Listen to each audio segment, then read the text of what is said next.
Hey guys, welcome back to yet another YouTube video. And today we're going to be discussing how to use Twitch moderation tools. So I'm just going to go through this a little bit with you guys.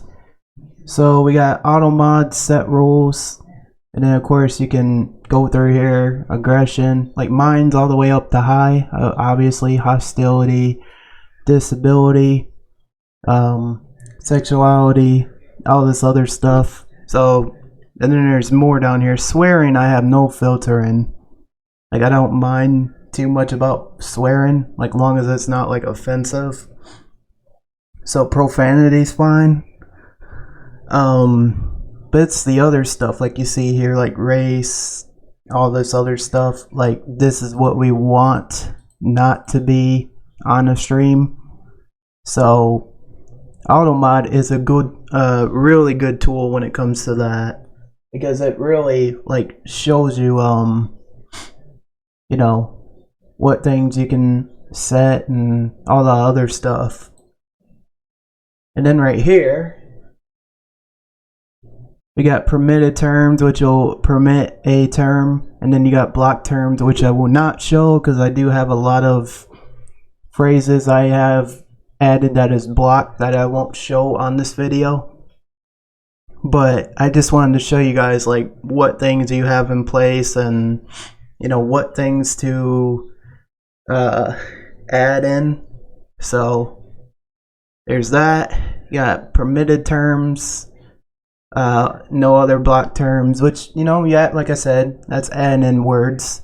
We got suspicious users. I'll show you guys a little bit of this. This is brand new, they've added, and it's kind of cool.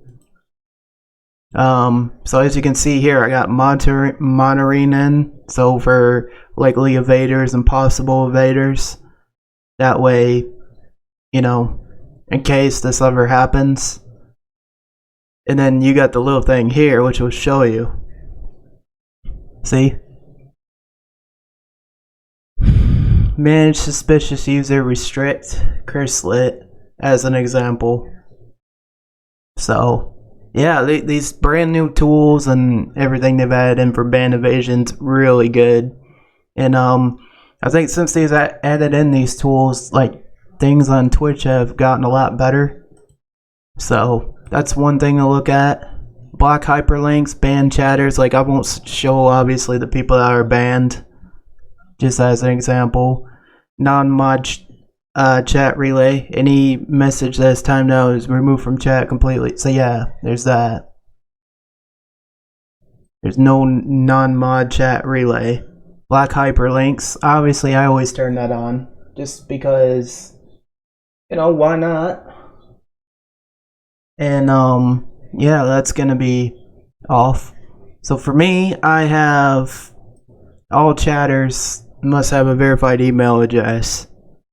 So I'm gonna make sure this is always on. I have phone verification off because I do not need it, nor do I think it's needed, because it keeps new chatters away. So that's kind of why I have that turned off. And then down here, here's your chat rules here. So no racism, homophobic, you know, obviously no links, no age talk, so on and so forth. On ban requests, I may turn this off.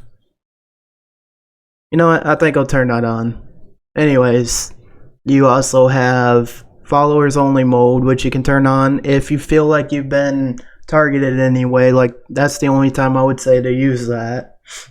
You know, like, it is a useful thing, and I think it's a good thing they have in place in case anyone ever wants to use it.